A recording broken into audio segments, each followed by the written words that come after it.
Hello. Okay. So this is episode DSLR. No, episode 4, I think, of this little podcast moon travel experience emotional output vlog thing. And it's kind of just a podcast, but I am getting some video clips just for YouTube. I am working on just transferring stuff like this over to a podcast, though, because it doesn't really need to be watched, it just needs to be heard. So, anyway, there's only going to be a few seconds of this video, and then it's going to turn to some other random image, maybe a meme, maybe just a black screen. Yeah, so, anyway, there's a dog outside. It's a couple days after the full moon. The full moon was blissful, so blissful. I came to terms with a lot of my buildup and my paranoia and my fear that stems from just letting my mind wander and overthinking anything, just thinking about anything, not even overthinking, just thinking. And it always goes to a dangerous type place where it's not constructive thinking, and it's not necessary. It's affecting my life experience. So rather than, man, I just don't feel so articulate today. Today's not the brightest of days, which is maybe why it's a good idea to speak aloud. But anyway, I didn't hurt that guy's feelings. He really was testing me, and so all this time I was like worried about how I was going to respond to something in a dangerous type scenario, and I responded just fine, with patience, with love, didn't make any problems, but like a man. So there I am creating this conspiracy that the guy's gonna come after me in my sleep or some shit. It's just silly, because people live in the moment here. Most people live in the moment. They're not thinking about some crazy shit, not drawing up some crazy plot in someone else's head that they're gonna do this. So I realized maybe that's because maybe I am a plotter deep down. Maybe not necessarily against people, but I plot things, I plan things out in my life, with friends, with travels, with projects. So maybe that's why I naturally project that out there.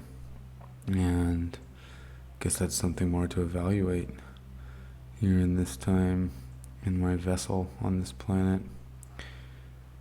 And so it went from paranoia and fear of other people, like, local people here wanting problems with me, to something like today where I just like need my fucking space, and like putting up my boundaries to where it's like, no, everyone's leaving now. It's my turn to be alone, which isn't necessarily the easiest thing for me. I guess I assume sometimes that people get it, like, hey, you're hovering around all the time, and I just don't come from that kind of world. So it's not fair of me to assume people get it, that I'm upset. That's just silly. So I'm trying to communicate it, and then just communicating it healthy, in a healthy fashion, has been the task, and I don't think I've failed at that. I actually feel like I'm doing quite well. So what's funny is all these things that I'm working on, and I still am not content with myself. I'm still not just like taking the time to be like, yeah, Jordan, hell yeah, like, good job. I'm still beating myself up. So this is something that I don't want to keep with me. So I will continue to evaluate and reprogram as it goes. Which all this is coming closer. I think I want to call the podcast #human self-reprogramming, because that's a big theme of what I feel like I talk about and have conversations about.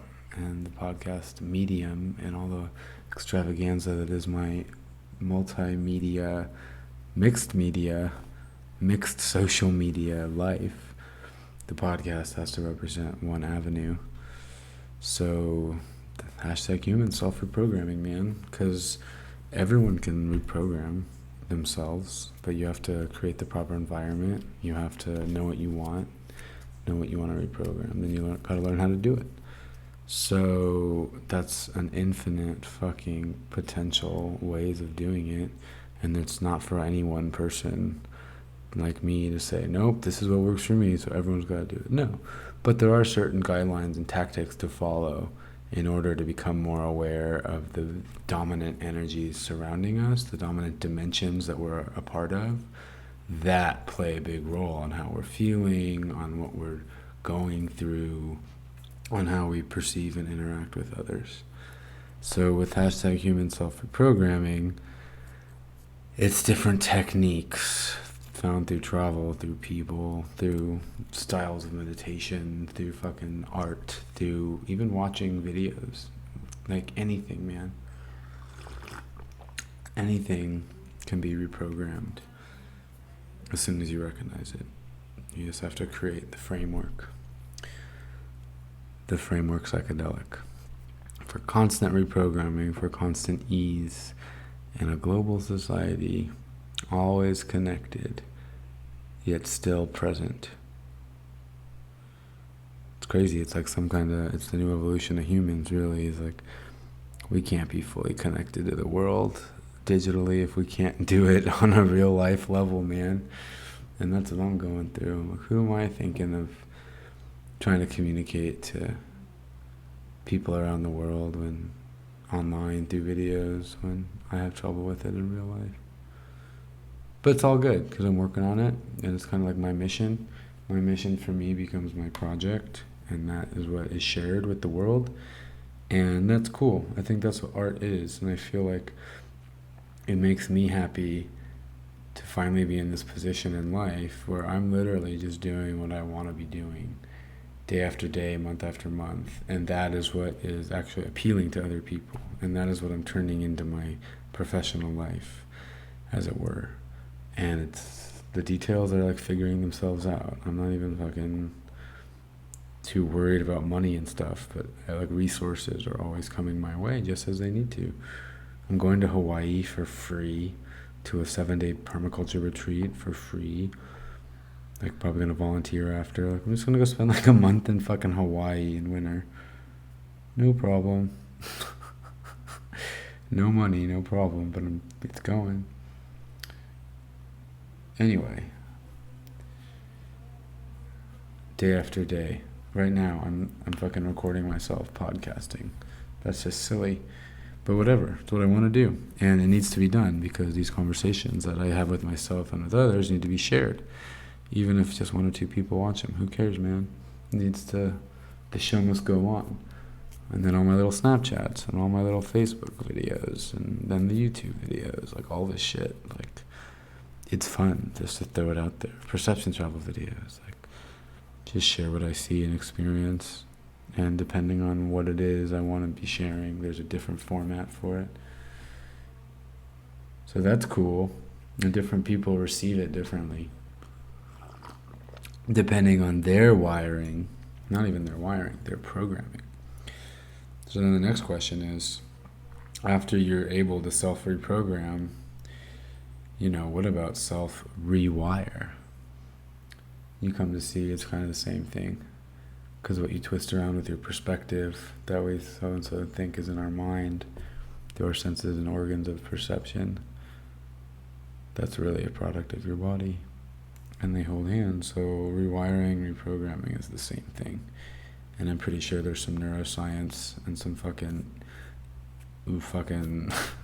radiation images, UV, no, X-rays, of the brain actually rewiring itself through things like travel or language or meditation or art, technology,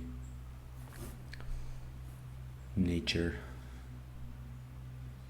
So yeah, this is the post full moon update after a lot of